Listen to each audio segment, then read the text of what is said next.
Hi guys, just let me know if you can hear me so I can start the lecture. I think I am live, but I just want you to confirm.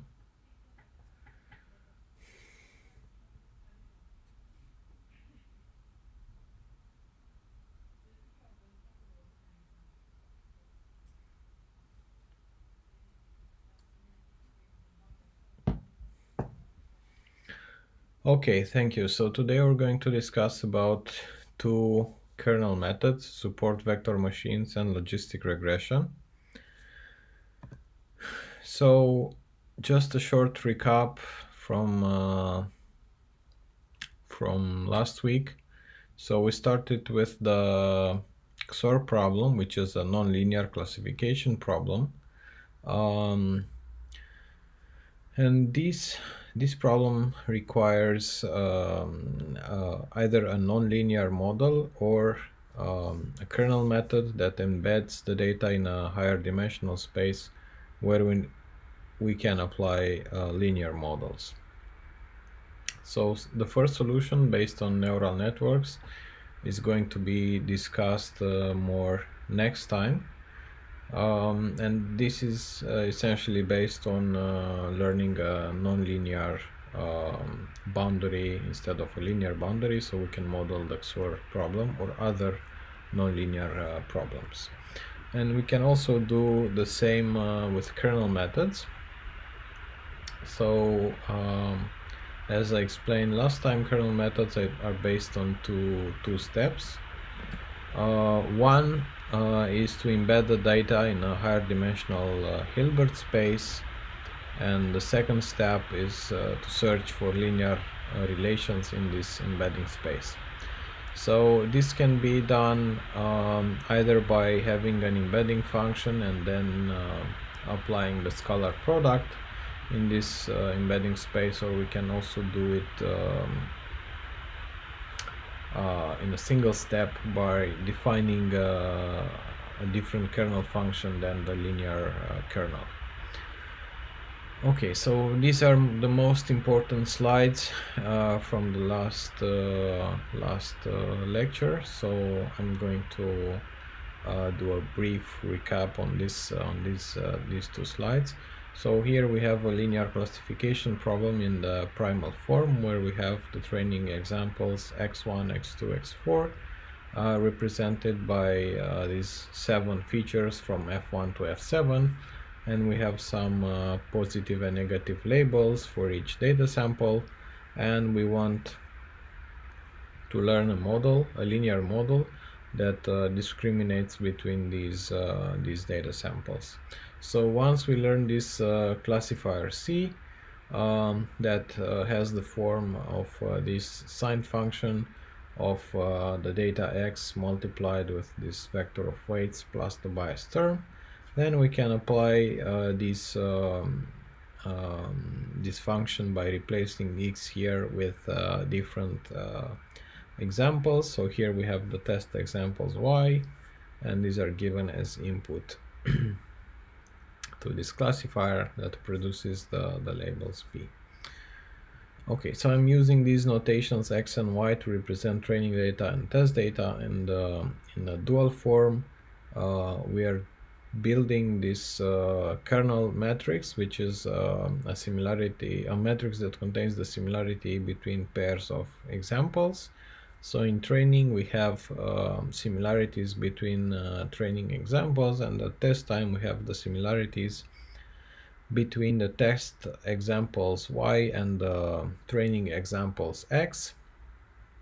And here we learn the parameters or the weights alpha that are multiplied with the kernel matrix in order to reproduce the training in order to reproduce the training labels. And similarly at test time we multiply them with the test kernel matrix in order to reproduce the predictions for our data points. Okay, and as I mentioned last week, one important aspect here is data normalization. So because the magnitude of these data samples may influence the similarity. We need to normalize their magnitudes, so divide each component by the norm in order to make sure that this does not influence our similarities and consequently our learning model. So in primal form, we divide the components by the norm, or in dual form, we can also divide each component of this matrix by the components corresponding to the main diagonal. So here, for example, in order to normalize this value, we divide 16 by the values 55 multiplied with the value 35 according to this formula, and we also extract a squared root from these diagonal values. So in kernel notation and in matrix notation, we can use this formula here. In Python, we have two ways to do this. In primal form, we can use the L2 norm in primal form using some predefined function to compute the norm of vectors from the NumPy library, and similarly in the dual form we use the NumPy matrix multiplication operations to obtain the matrix that we here is the matrix that we want to divide by. So k norm here represents this term that is the divisor, and we divide the kernel matrix by this term, and we obtain the normalized kernel matrix. Okay, so this is the short recap from last time. So here this is a question for you. So one question is, how do we separate these data points optimally? So these points represented by pictures of people and dogs are to be separated by a linear model. So here I propose 3 linear models, and actually I want to obtain an answer from you, and also to obtain an explanation for your answer. So why do you choose one of these 3? So this is the first one, this is the second one, and this is the third choice. So please please choose 1, 2, or 3, and also explain or motivate your choice. So I'm going to make points for this answer. Yeah, so the background noise is from the computer, so when it starts, I don't have anything processing on my computer, but when it starts doing like that, there is nothing I can do about it. So just to say that I'm sorry. I'm going to try to close all the applications just to keep the browser. Okay, so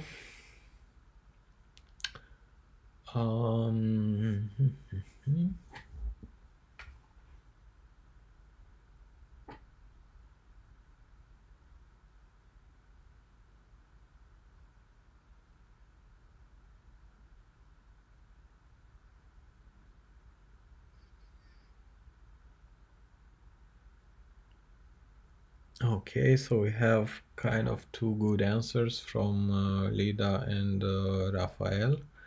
So yeah, the idea is that yeah, there are 3 choices, and the optimal one is the third one, because intuitively this separating border is equally far away from the closest data points.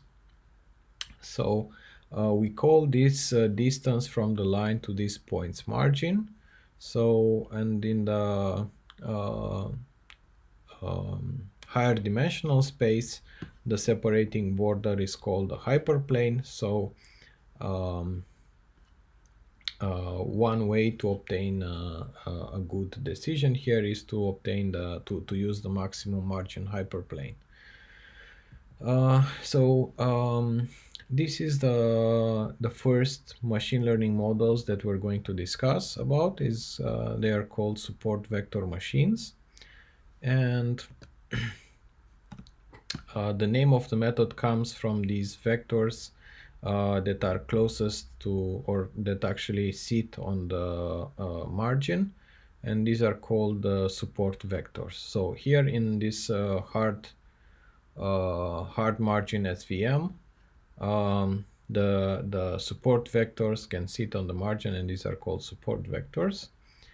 And the formulation for this problem, in order to obtain this hyperplane, we need to formulate our optimization problem accordingly in order to find the hyperplane that maximizes this margin.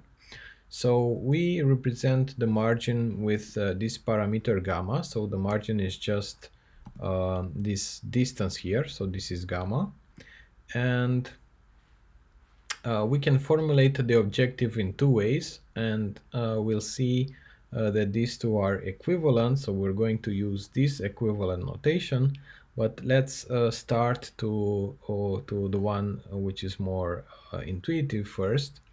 So what we want to do is to maximize the margin. So we want to obtain a maximum margin.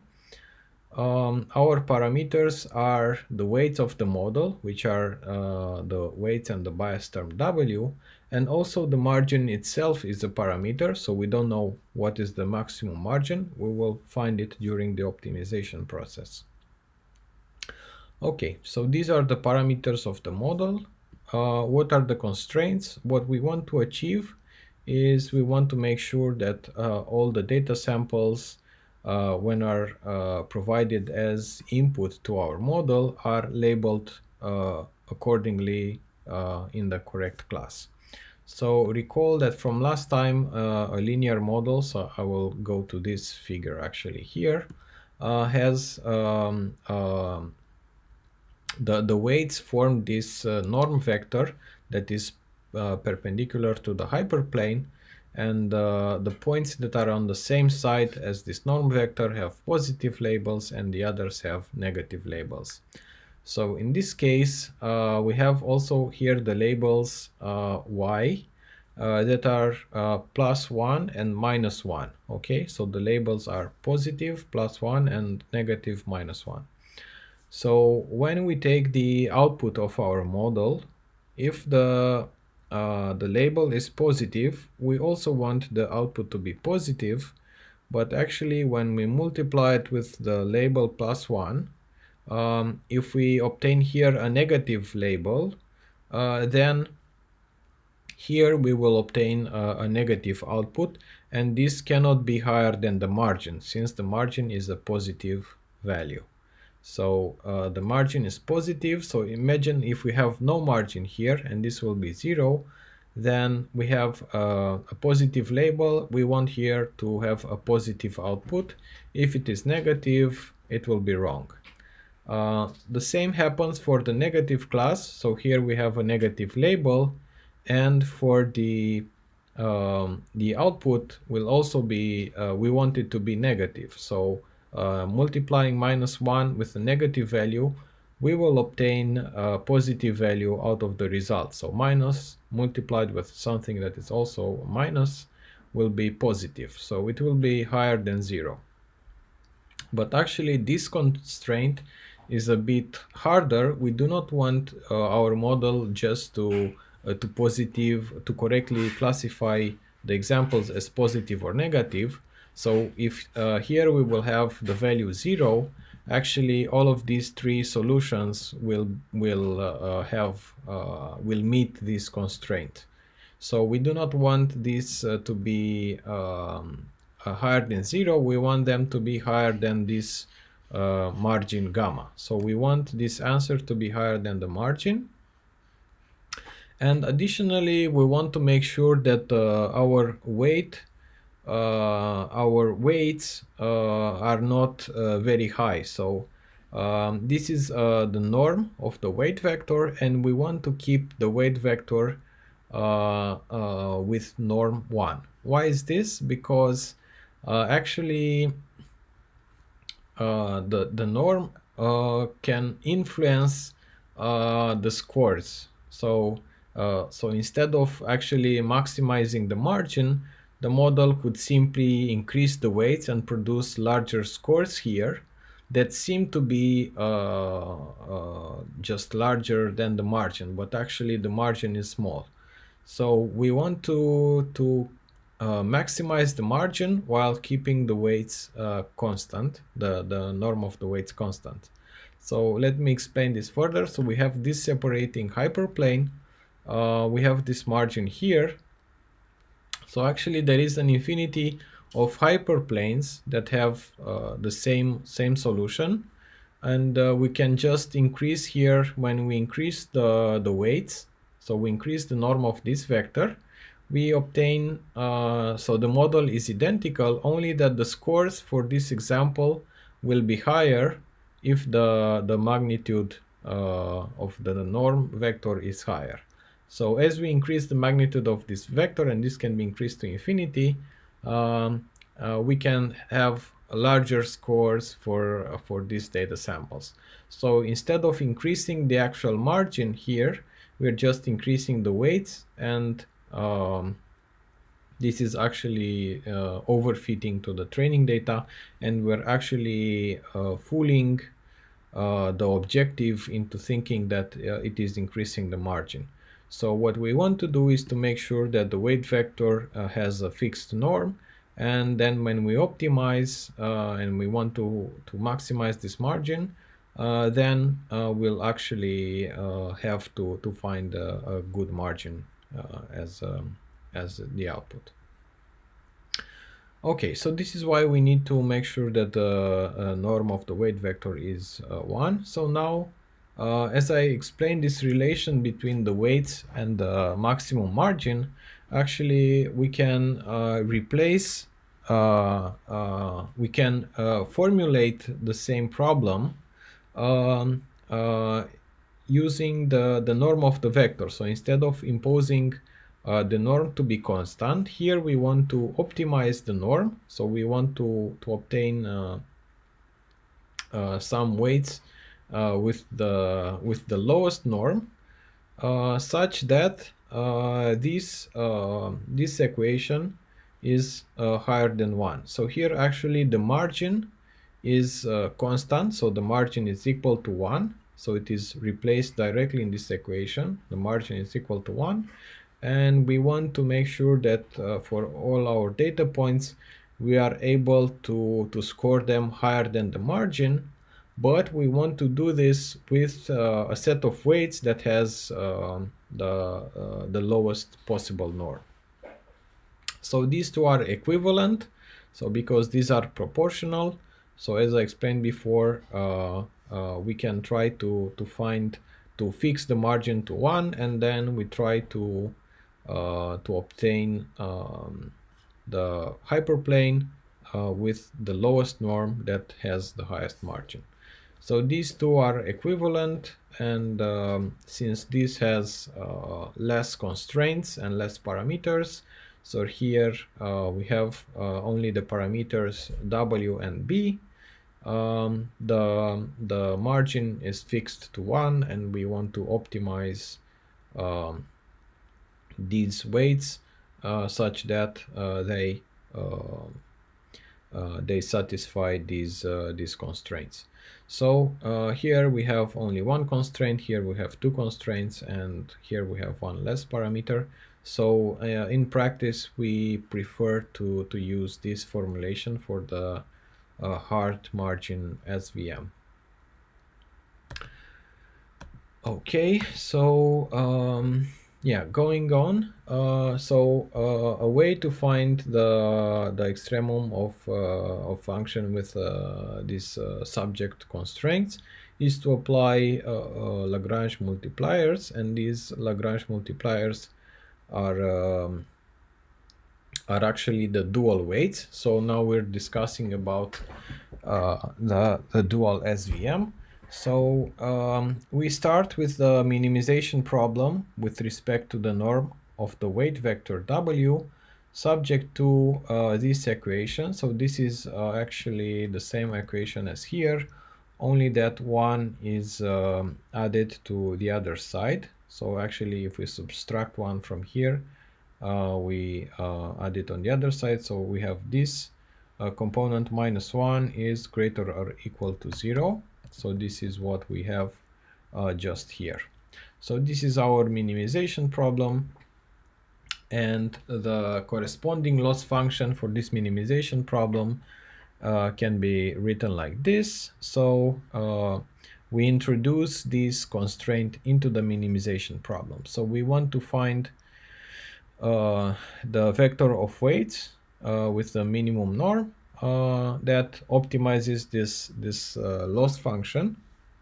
And here we use this technique that is called Lagrange multipliers.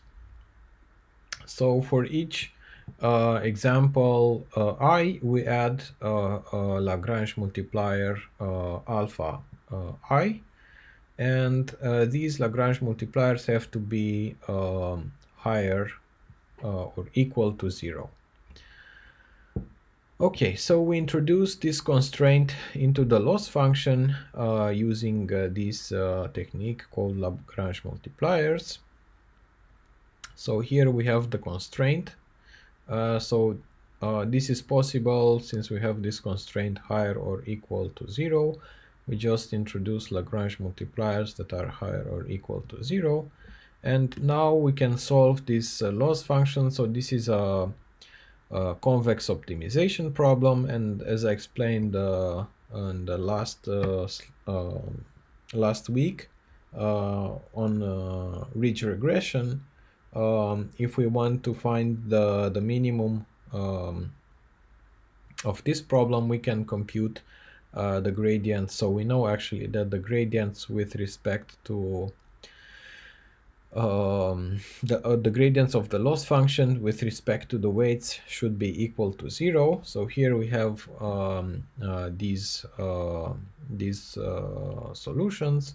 So actually when we compute here the gradients with respect to W, here we have W, and here we have this component that is multiplied with W, the rest are equal to 0. So we have the Lagrange multiplier multiplied with yi and multiplied with xi. And this is supposed to be equal to 0. So this means that weights W are equal to the sum of the Lagrange multipliers and these y and xy components. And we do the same for the bias term. So we compute the gradient with respect to the bias. And here all these components, so this does not contain the bias, so this is eliminated. This component does not contain the bias, and it is eliminated. And actually here we have the Lagrange multiplier multiplied with y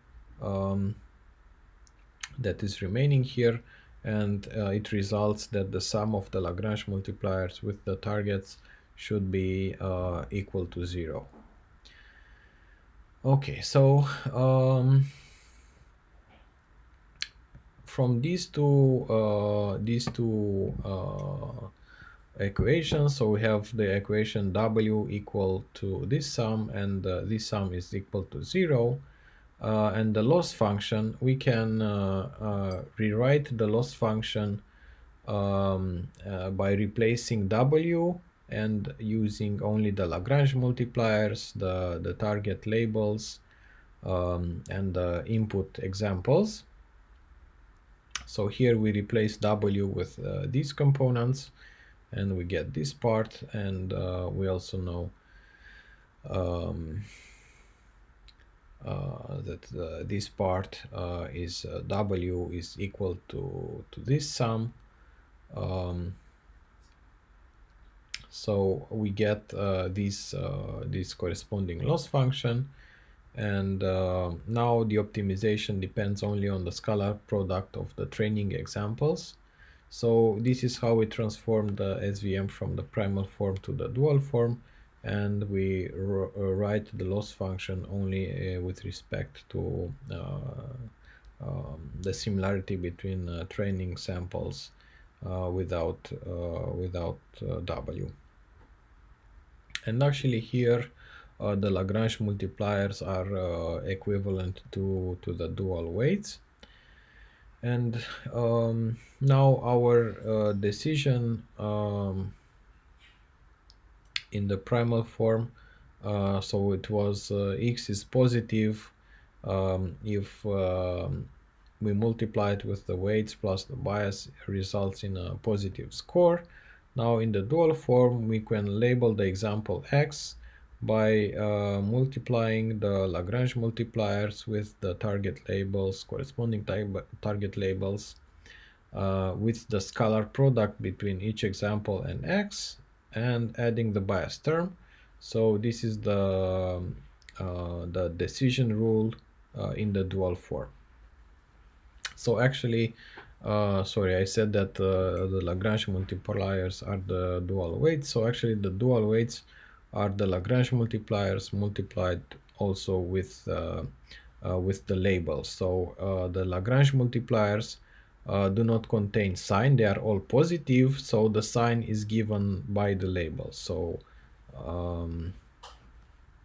the dual weights are the Lagrange multipliers with the sign borrowed from the dual labels.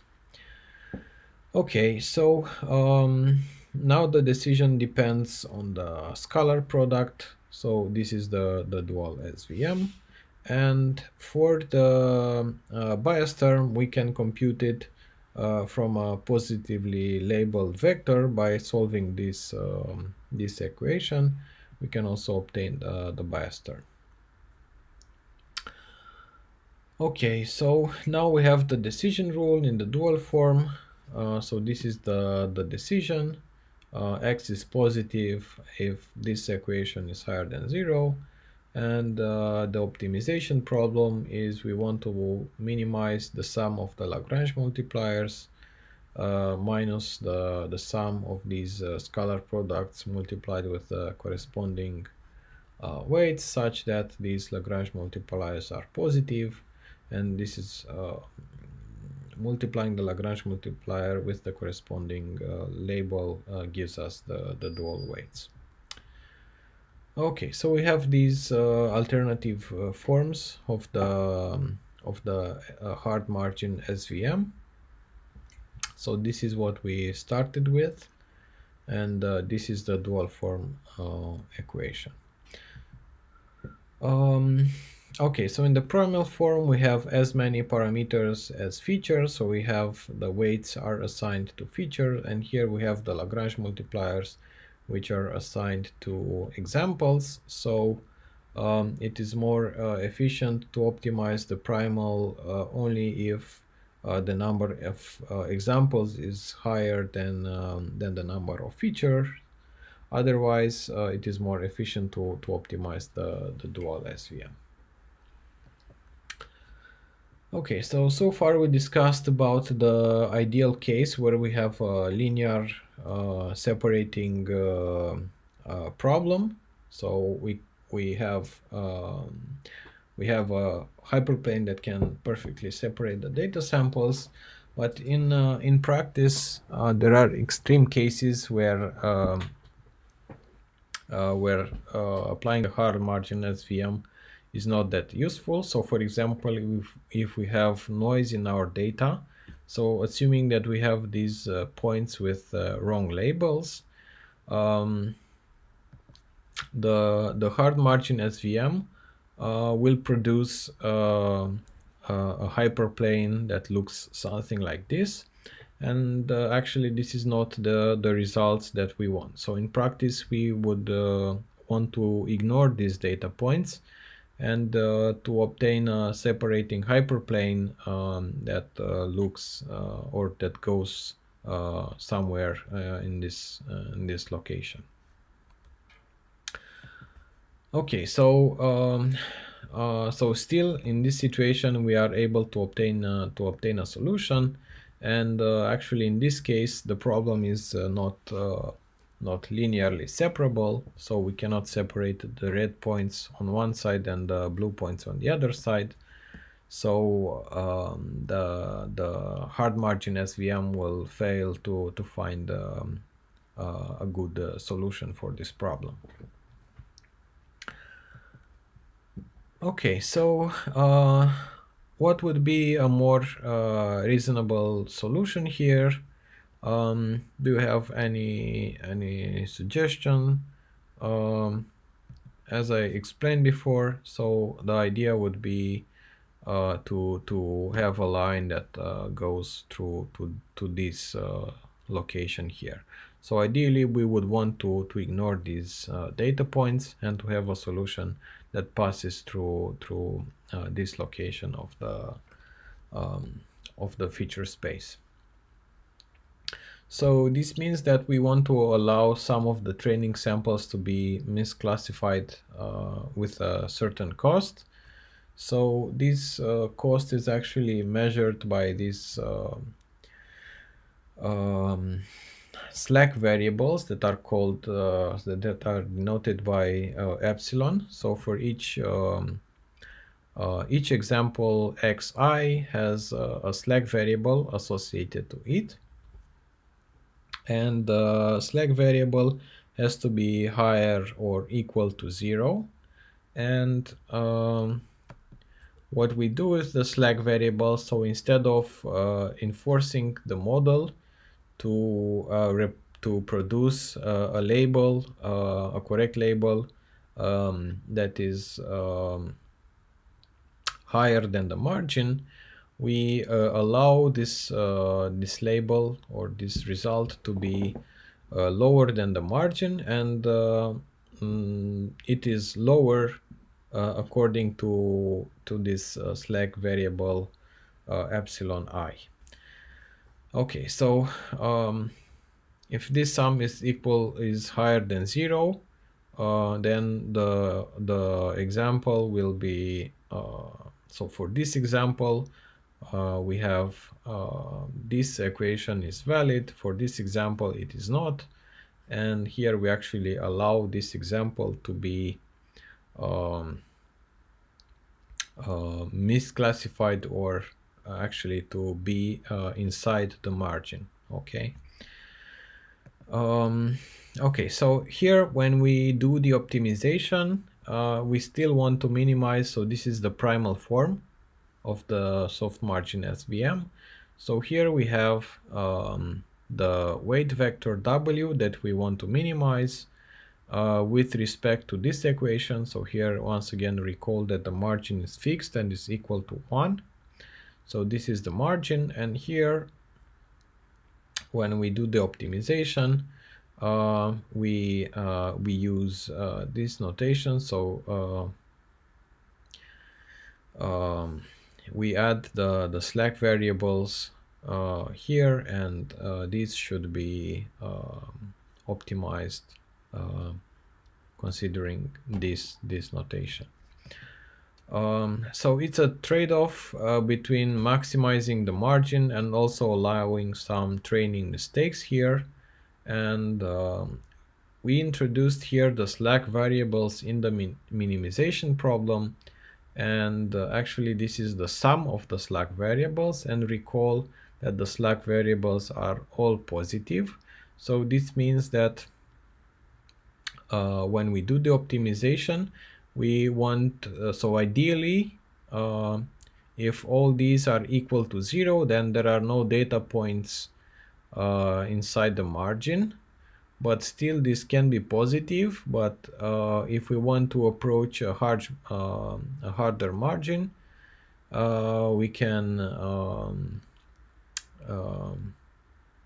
increase here the value for C, and otherwise we can let the epsilons to grow higher, and then C will be lower. Okay, so this C controls the weight of the mistakes, and here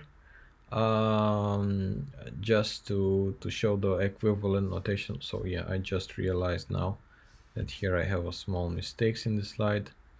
So this should be without the 1 here, because we already have -1 on this side. Okay, going back to the slide. Okay, so yeah, this equation here should be identical, and actually in this notation we have 1 minus the slack variable. Okay, so yeah, we have the equivalent notation here with the margin, so we want to minimize the margin and this sum together. So actually, sorry, we want to maximize the margin and we want to minimize this component. So we write it as a minimization problem where we minimize the negative of the margin, so minus gamma plus this component. So here the parameters are w, b, gamma, and epsilon, and as I said before, there is a relation between the weights and the margin, so we can write this equivalently in an equivalent form like this, where we want to minimize the weights. We set the margin to 1 instead of enforcing the weights to be equal to 1. And we also have here this additional constraint. The slack variables have, each slack variable has to be higher than 0. And this is important because, so here we have some examples. These are support vectors that are sitting on the margin, and these are examples that are misclassified. And the problem is, if we do not impose this constraint, then the model can, once again, it can try to fool the optimization problem by using positive epsilon for examples that are on the correct side of the margin. So in this case, for this example, we can use minus epsilon that is very large, and it can compensate for the other epsilon in this sum.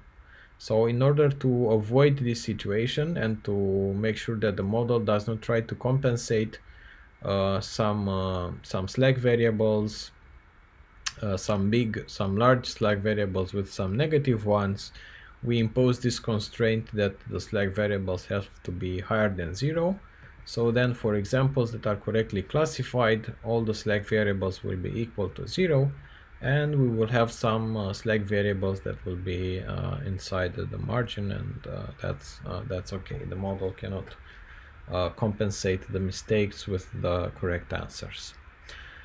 Okay, so this is the reason we also impose this constraint here in the minimization problem. And once again, we start with this minimization problem in order to, okay, so here I copied this mistake. So I'm going to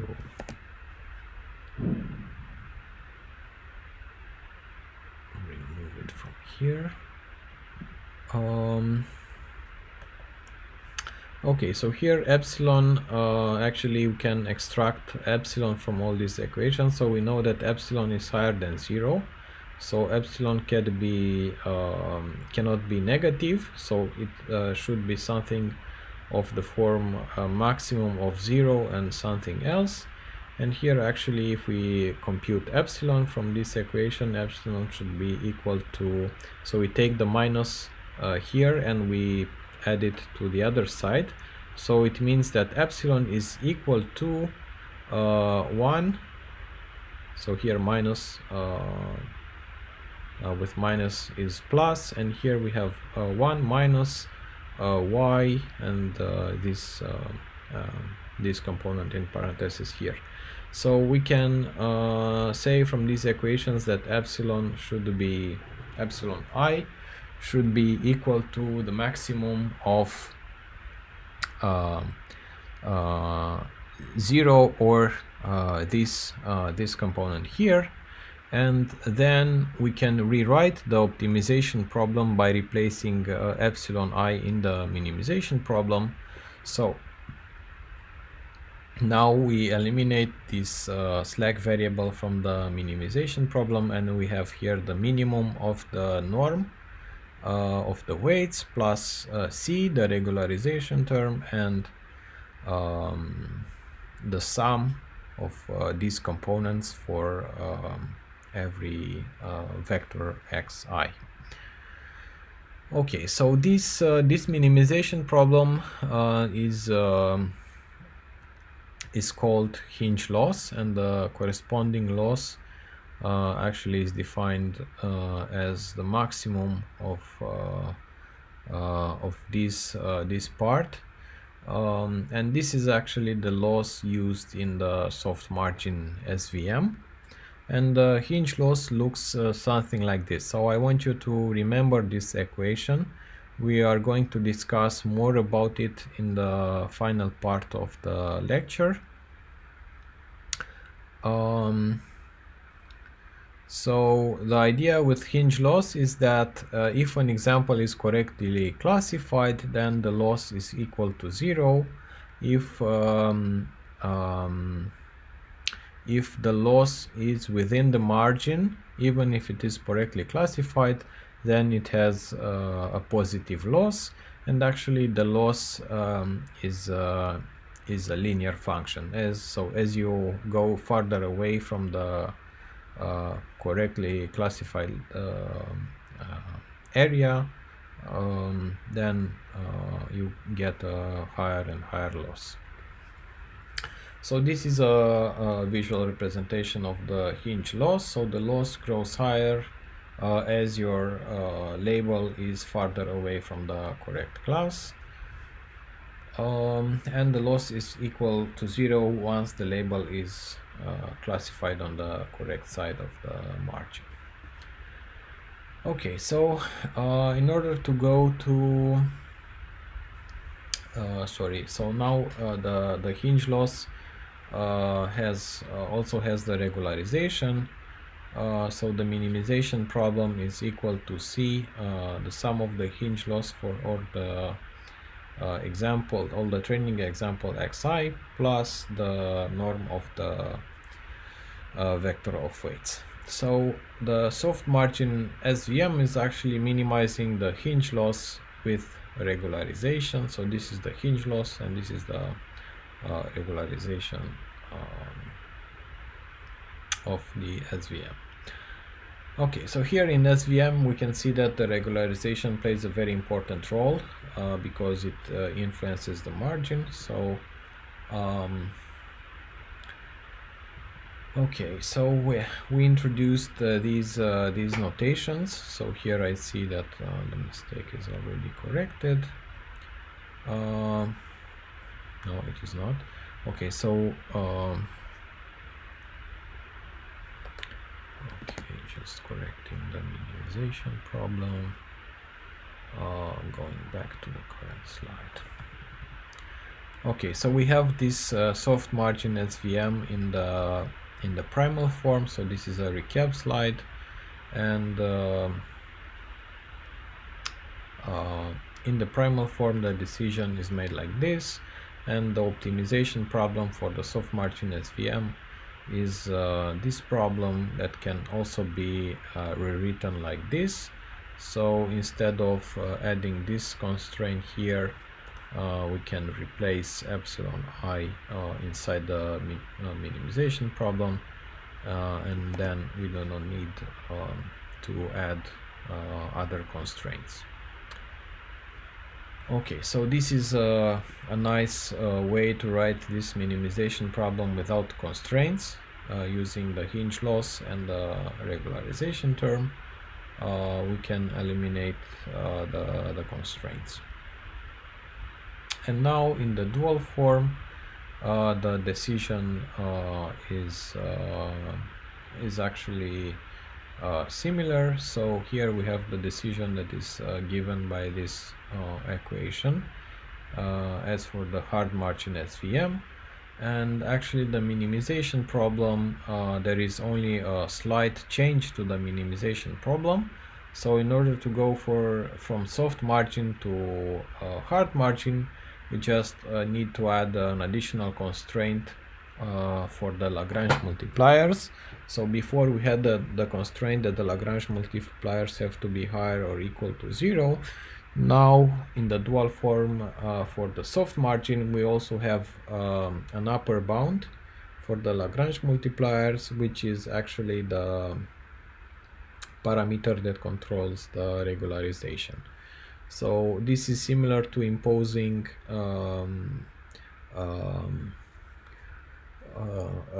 the components of that actually form the dual weights. So it's kind of imposing, the dual weights have to be lower than C. So it's some form of regularization in the dual representation. So this is the dual soft margin SVM. Of course, in practice, we are using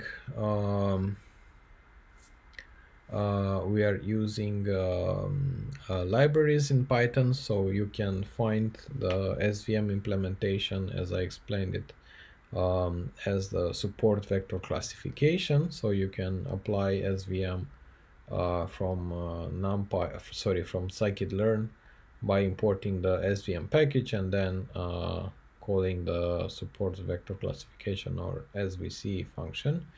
And you can see here you can also set this regularization parameter C to whatever value you want. So yeah, in practice, this is how we use support vector machines. We can also use support vector regression. So the same idea can also be applied to the regression task. But here we change a bit the intuition. So instead of finding a hyperplane with maximum margin, here we want to find a tube of a radius epsilon, and we want to have the tube with the minimum radius possible. So at inference, the label will be just applying this equation. So this is the prediction, and we want to find the tube with the minimum distance that comprises our data points. So if we just apply this constraint, then we can learn a model that looks like this, but this model will have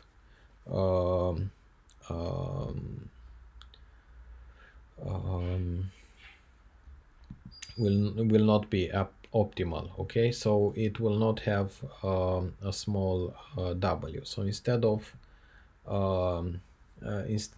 just imposing a constraint on this the radius of this tube, we just also add, as in the classification support vector model, we add this constraint to make sure that the weights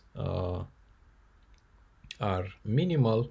So the norm of the weight vector is has low value. So in the end, we minimize this norm vector with respect to this constraint. So here we want to make sure that the difference between the label and our prediction is inside the tube. So we impose some constraint that the errors should be lower than this radius, but we also want to obtain the model with the lowest weights. So yeah, here we have this extreme case. If the norm of the weights is equal to 0, then we can have this solution that can fit all the data points. So it is a constant function, and it has only a bias term, and it's not the optimal solution. So we want to make sure that we have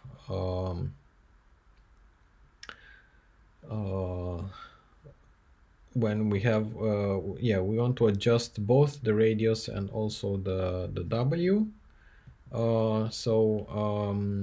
The model can be expressed only in terms of the scalar product of some training examples. So this we can also use dual representation, and the data points that fall on the margin of this tube are called support vectors, and we also have the equivalent soft margin regression, where we have here some data points with noise. So there are outside, so this is, for example, the main data distribution should be modeled, I don't know, with a line in this direction, but we also have these outliers that we do not want to include. So actually here we want to find the tube with minimum radius while also disregarding some data points. So once again, we add these slack variables. So we allow some data points to be outside the tube, but once again, the slack variables have to be positive, so the model will not compensate with the points that are inside the tube, and the constraint, the minimization, becomes epsilon plus this is small epsilon, this is large epsilon. So okay,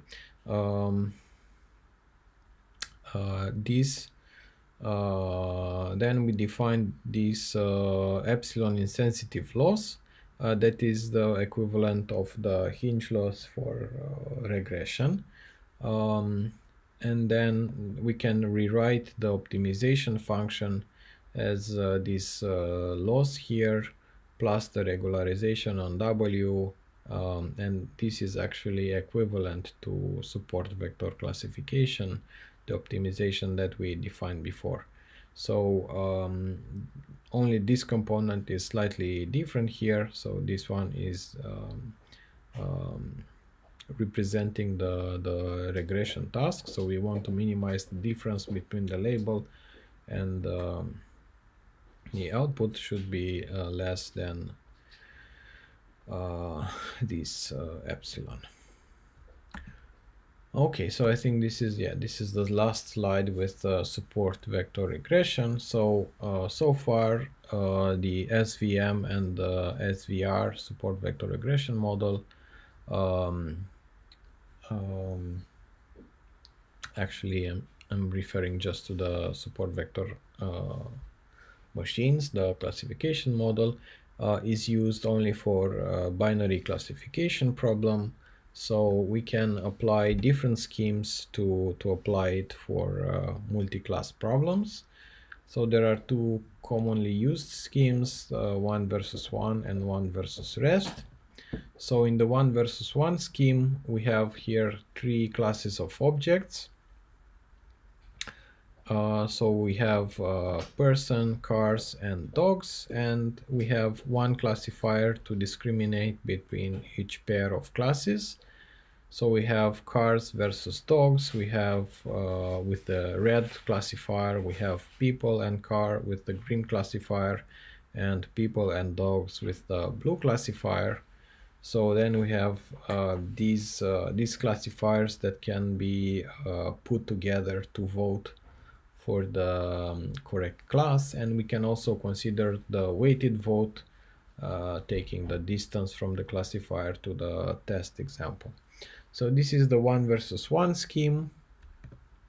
We also have the one versus all scheme, or the one versus rest scheme, in which we have a classifier to discriminate between class 1 and the other two classes, the green classifier.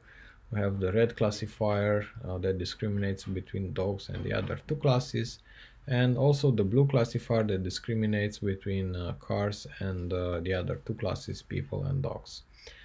So here we have three classifiers, and in this case the final decision is used as an argmax of the labels predicted by or actually the scores predicted by the individual models. So this is equivalent if we take argmax. So for example, suppose that this is a test sample. So the positive label, so the norm vector of this classifier will be in this direction. So we'll have a positive score here. And this classifier will have the positive labels in this direction. So the norm vector is oriented towards the class. So then the negative, this example will have a negative score. And also for the red classifier, the norm vector will be in this direction. So this example will have a negative score. So we'll have two negative score from the green classifier and the blue one, and a positive score from the green classifier. So then when we do argmax, the label will be the one according to the classifier for class 1. So the label will, this example will be labeled as a person. And this also functions if all the classifiers return negative scores. So for example, if we have a data point in this region, then we have a negative score for this classifier, a negative score for this other classifier, and a negative score for this one. But these will be, since they are farther away, will be lower than the negative score for the green classifier. So then when we do argmax, the example in this region will be classified also as a person, which is a good decision in my opinion. And another thing here to consider is that since we optimize this classifier, all their norm vectors are of norm 1. So all these distances are in the same range. So this actually divides the space equally between the classifier.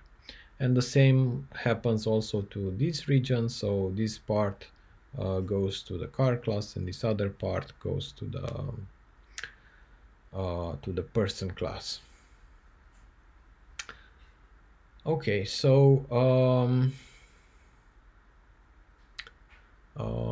going back to I wanted to ask a question here. So this, in this example, in this example we have 3 classes, and my question is, in general, if we have, let's say, n classes, what would be the number of classifiers that you need to use or to train for the 1 versus 1 scheme, and what is the number of classifiers that you need to use for the 1 versus all scheme? So here we have 3 classes.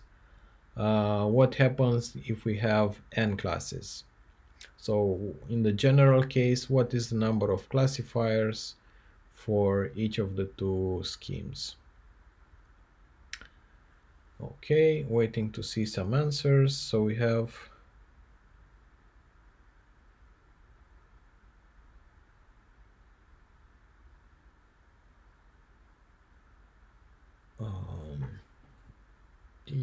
we have some good answers here, but I also see a lot of comments.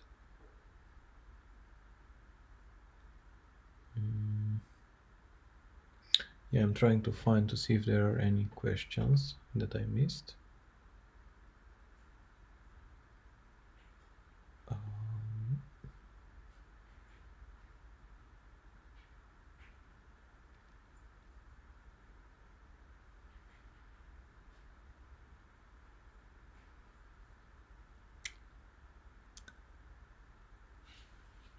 It's called the tube in the more general case. This is an answer for Andrei Tudor.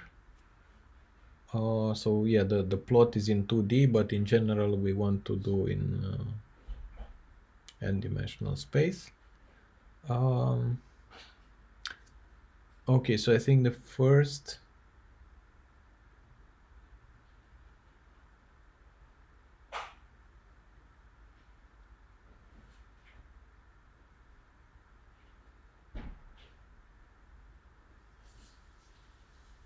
Good and complete answer is from Lida, I think.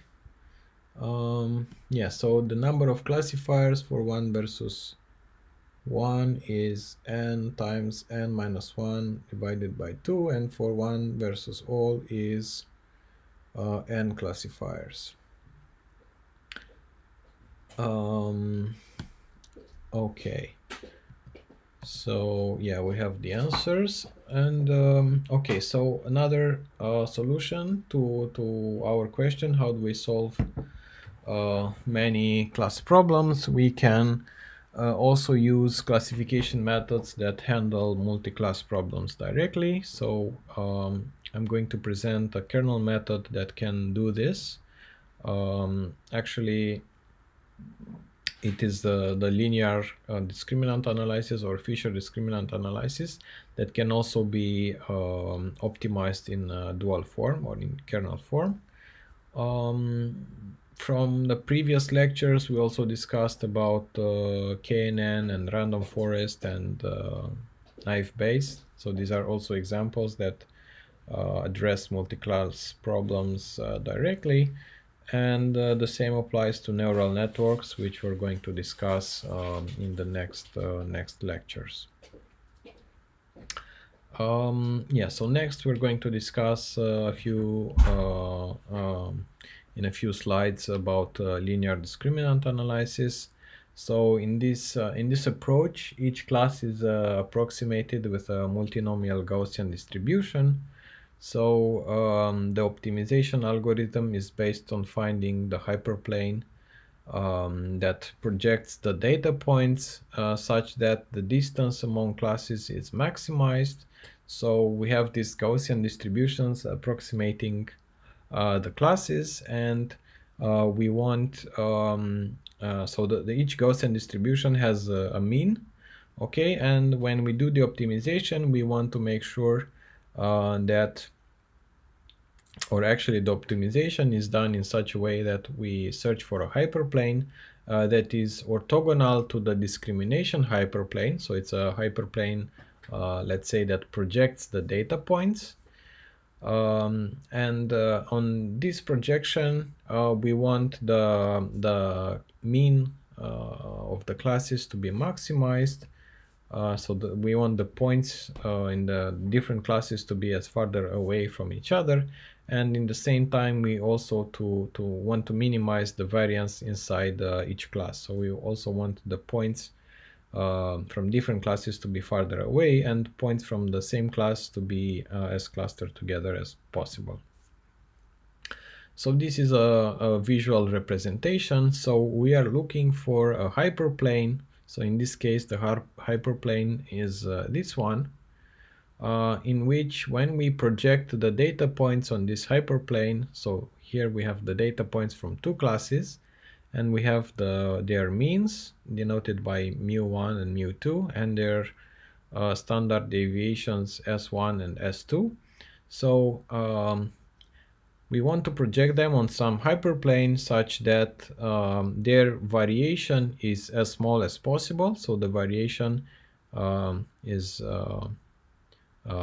actually the footprint of this class on this hyperplane, and also we want the distance from the two means to be as farther away as possible. So this is a joint optimization criterion for linear discriminant analysis, and as I said before, this projection hyperplane is orthogonal to the separating hyperplane. So actually the separating hyperplane goes something like this. Okay, and this is also implemented in scikit-learn. Unfortunately, I don't think we have a kernel representation of this algorithm.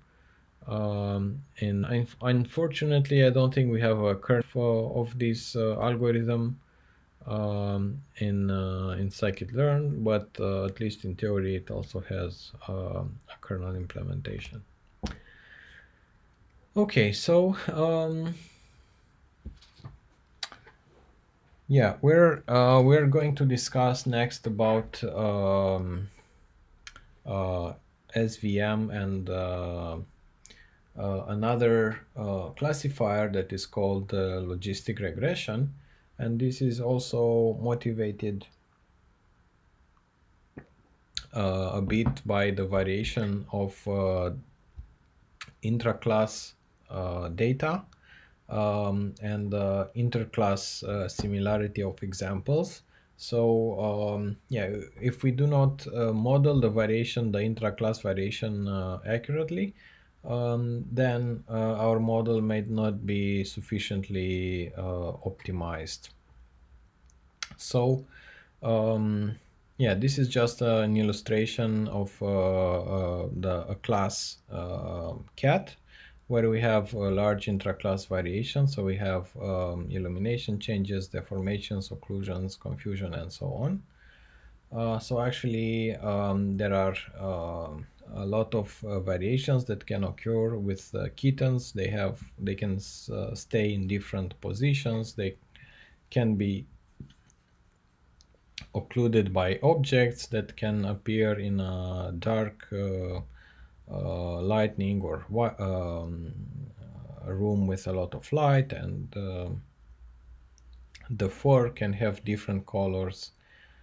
So there is this intraclass variation, and we also have interclass similarities between examples. So in many cases, it is not easy to discriminate between classes of objects. And here I have another funny examples with kittens and French croissant. So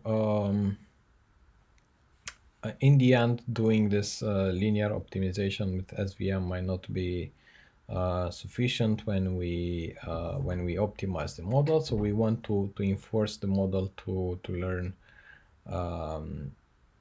produce the best possible score for each data sample possible, in order to reduce these or to counter the effect of these intraclass variations and interclass similarities. Okay, so I'm starting with this example with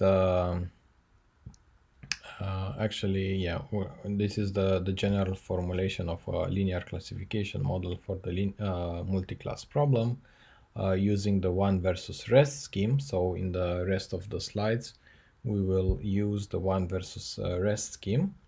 And we're going to compare the hinge loss or the SVM loss with the logistic loss.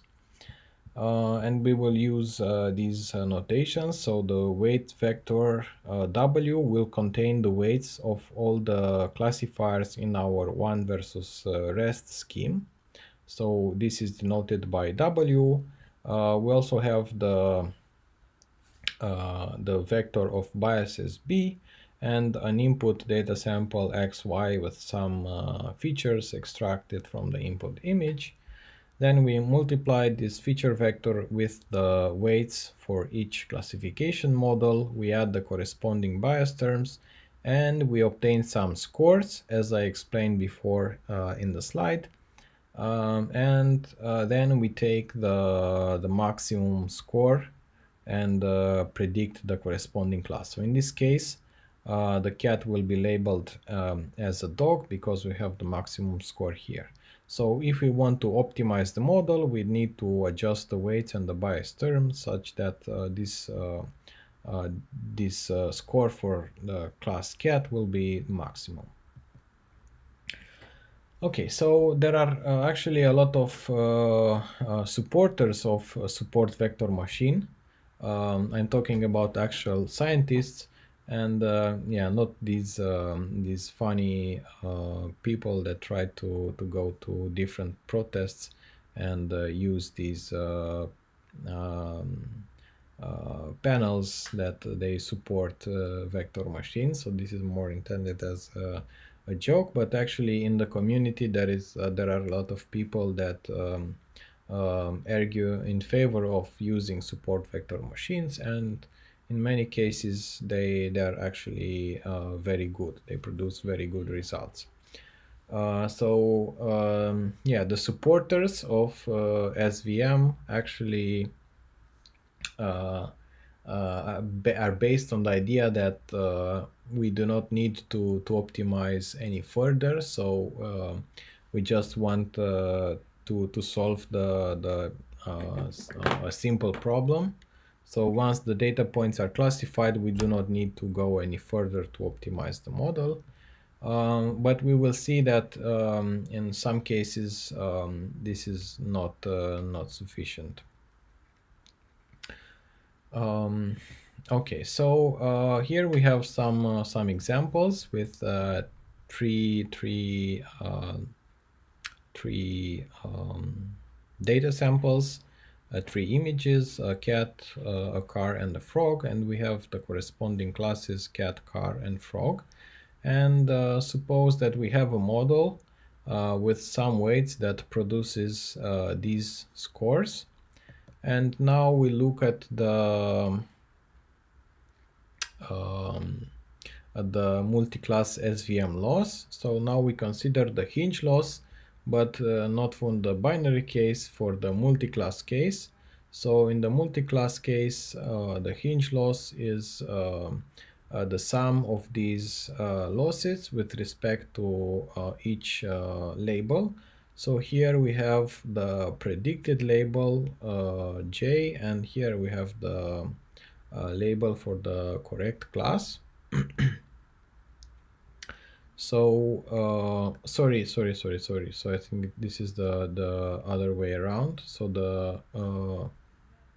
no, I said it correctly. Yeah, so this is the label for the correct class, and this is, yeah, because it's sum after J. Yeah. So yeah, this is the label for the score of the other classes. So for this example, we have the score for the correct class 3.2, the score for class car 5.1. So this is one component of the loss, and another component of this multiclass loss is the loss with respect to the frog class. So here we have the maximum of 0 and minus 1.7 minus 3.2 plus 1. So this plus 1 is the margin, which is equal to 1. So actually here the loss, so we see that for this component, this is negative, and the loss, so for this component, the loss will be equal to 0. We also have it computed here. And for this first component, the loss is positive. So if the score for the correct class is higher than the score for the wrong class plus the margin, then the loss is equal to 0. So it's this case. If the score is higher than the correct class, the predicted score for a different class is higher than the score for the correct class, then we have some positive loss that we need to adjust in order to make sure that the example is correctly classified. Then if we go to the next example, so here this example is correctly classified. So if we take argmax, here we have the correct label. So then when we compute the SVM loss, the multiclass SVM loss, we have the maximum of 1.3 minus 4.9 plus the maximum of 2.0 minus 4.9. So in both cases, the loss here is 0. So this is maximum. And actually it is higher than these scores, even considering the margin. So the value of the loss is 0. So here, once again, for the frog class, the last example, we have this loss value that has a very large a loss that has a very large value, so it's 10.9. So this is the lowest score with respect to the other. So here we have a lot to optimize in order to correctly label this data point. Okay, so now the total loss for all these data samples is summarized here, and we have the value 4.6. So this is the overall loss of the SVM for these 3 training examples. And yeah, also as I mentioned here, so in this case for the car class, the model is already optimized, but actually we are a bit bothered by the fact that the model gives positive scores for the other 2 classes. And in order to enforce the model to learn, so ideally we would want to have here a positive score, and here we want to have negative scores. Then we need to change the loss function. And this is how actually a solution is to use multinomial logistic regression, also known as softmax. So here we are doing a transition to neural networks, because softmax is used in the last layer of a neural network. So it can also be used as an independent linear classifier, but typically in a neural network, the last layer uses this softmax loss function. Okay, so essentially what we do here in order to optimize further the model, we interpret the scores that it produces as unnormalized log probabilities of the classes. And so the scores are these unnormalized log probabilities. So then we interpret the scores. We can transform them into some probabilities. So the probability that given the example xi, the probability for the class y to be let me say it again. So the probability for example class y to belong to class for example xy to belong to class k is equal to e to the power of the score for class k divided by the sum of all the predicted scores. So we take the scores, in order to make them positive, we raise them to the power we rewrite them as e to the power of the score. So this transforms the scores into positive numbers because e of x is positive and proportional to the score, and we transform them in probabilities by dividing each score with the sum of all scores. So this is called the softmax function, and the corresponding loss is written like this. So the loss for an example I is the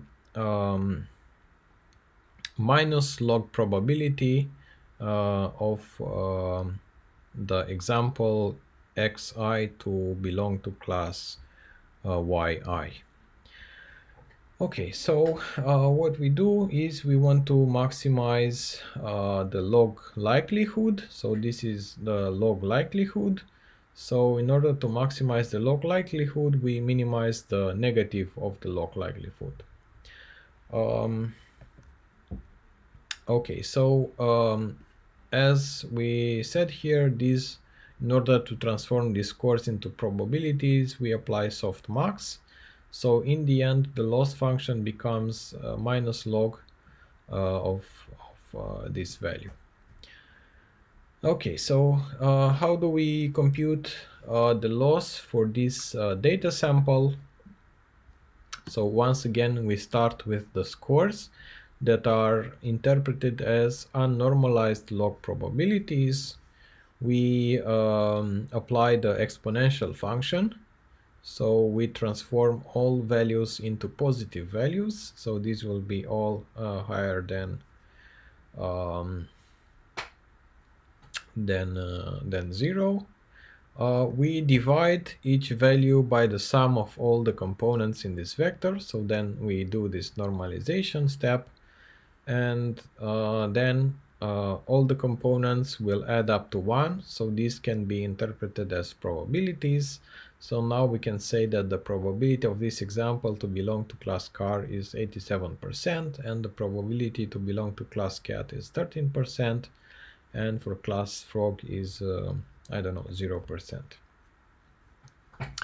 So here we want to have probability 1 for class cat and probability 0 for the other two classes. So then we must have a positive loss value. So actually the loss is computed with respect to the correct label. So the minus log of this probability means that if this probability is equal to 0, then the loss can grow to infinity, and if this probability is equal to 1, then the loss is 0. But even if this is the highest probability, we will still have a loss unless the probability is equal exactly to 1.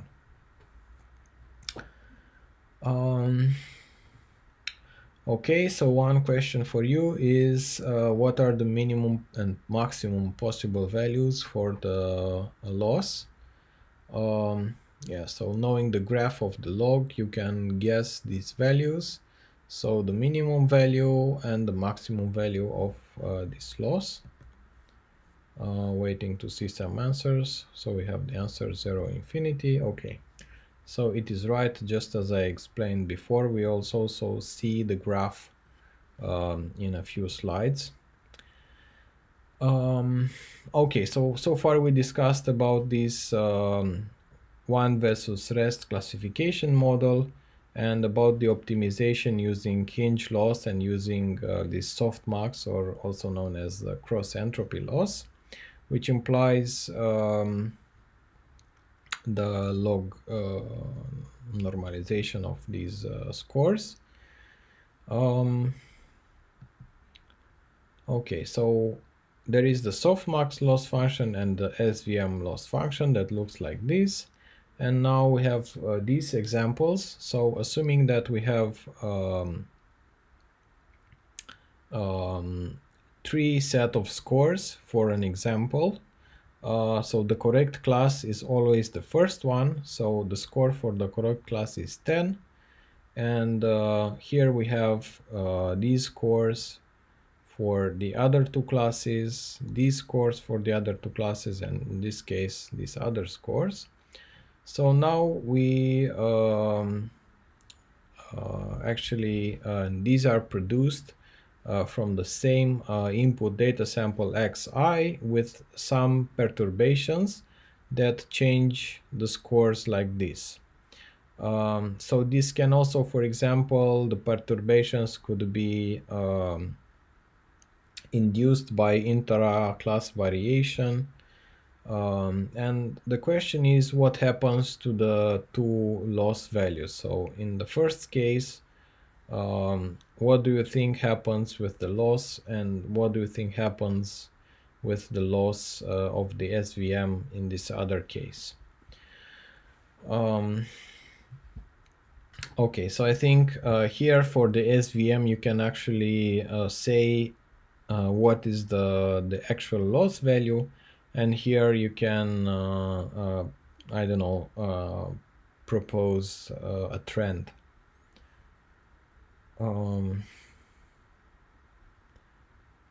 Okay, so I'm waiting to see some answers so that I can figure out. Yeah, so we have a good answer for SVM. So the loss for the SVM is always 0 because the maximum is always for the correct label. So even with the small perturbations, we will not have the loss 0, so the model will not adapt. While the softmax loss will do probably something else. So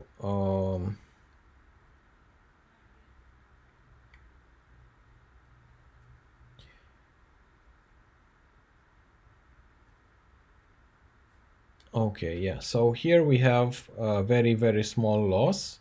Here we have a big loss, and here we have an intermediate loss for the softmax.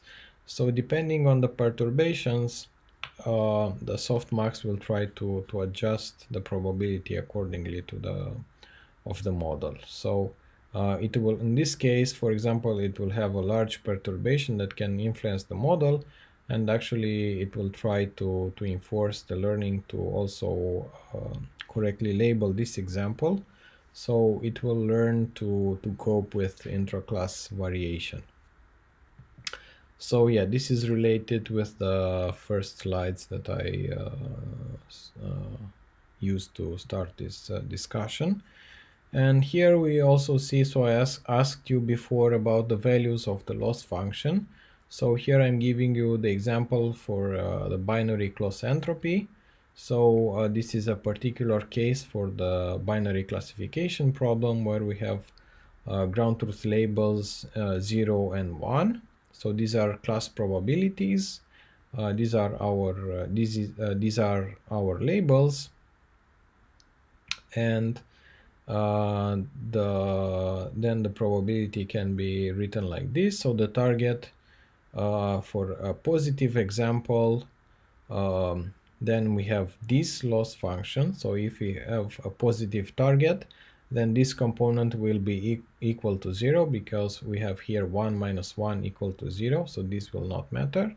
So for a positive example, our loss will be equal to minus log of the predicted probability. So if our probability is equal to 1, then this log of the probability will be 0. So the log is this graph here, minus log actually. And as the probability goes moves towards 0, then we will have an infinite loss here. And the same happens for an example with ground truth label 0. So this component will be eliminated, and we will have this component non-zero. So here we'll have 1 minus 0, it is 1, and this part is log of 1 minus y.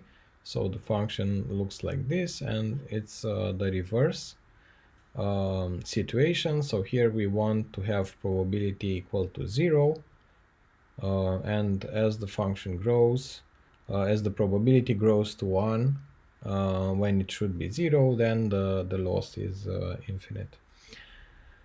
Okay, so this is a particular case for the binary classification problem. And now we are almost at the end. And yeah, we have enough time. So what is the best classification method? So far we discussed about many classification models. We are still going to present a few more in the remaining lectures, mainly neural networks. There is this theorem called the no free lunch theorem that says that any two algorithms are equivalent when we compute their average performance on all possible tasks. So this means that all the models on average are equivalent, so there is no best model to use on all your classification problems, but so there is no shortcut in choosing the right algorithm. And on particular task, you can have actually different models. So on average, the models are about the same, but depending on the task, you can have a model that is better on this task and a different model then is better on this other task. On average, they are the same, but on individual tasks, we have different models that obtain good performance. So in practice, we have to try different models and see what works best for us.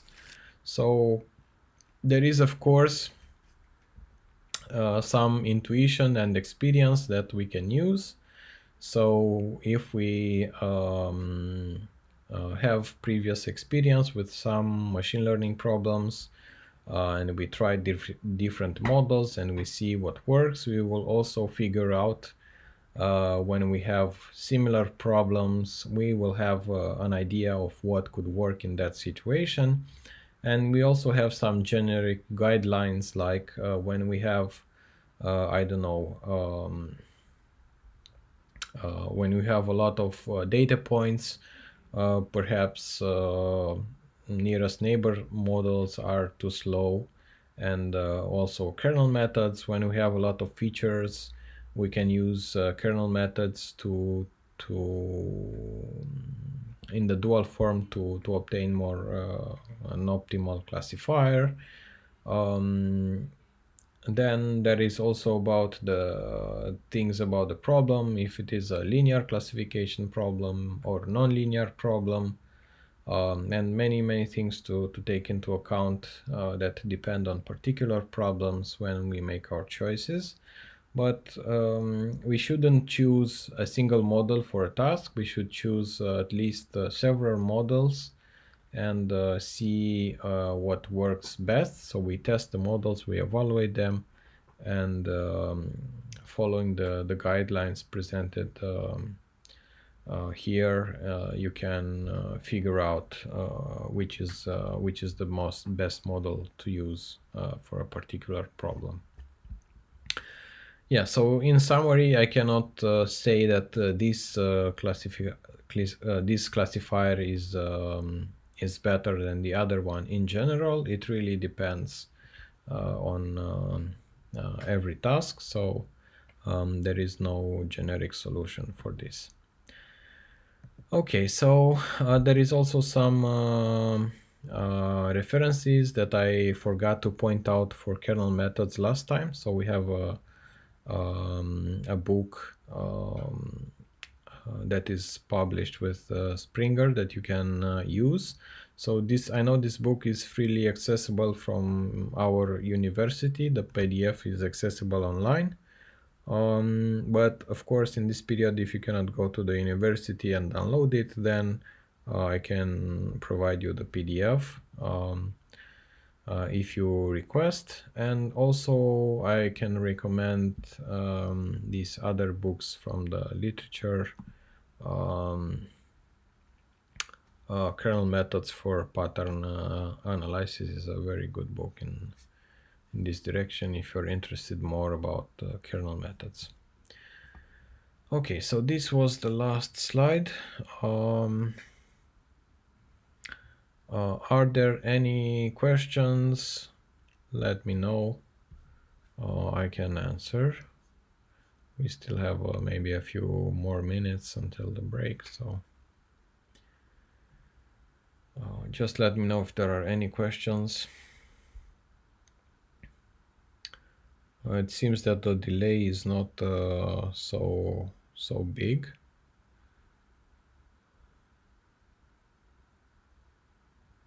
Yeah, so for the book, you can email me and I can send you the PDF.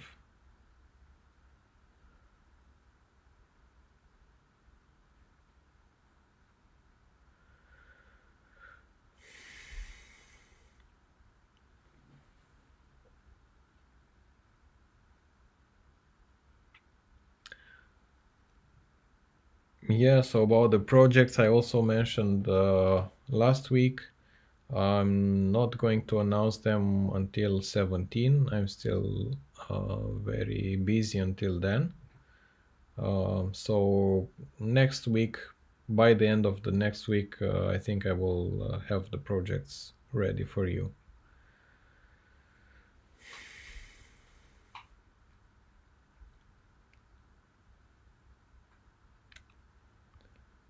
Okay, so I assume that you do not have other questions. So thank you guys for participating, and see you next week at the same time. And we will discuss about neural networks. Starting from next week, we'll have 3 lectures on neural networks. Okay, so thank you once again, and have a good evening.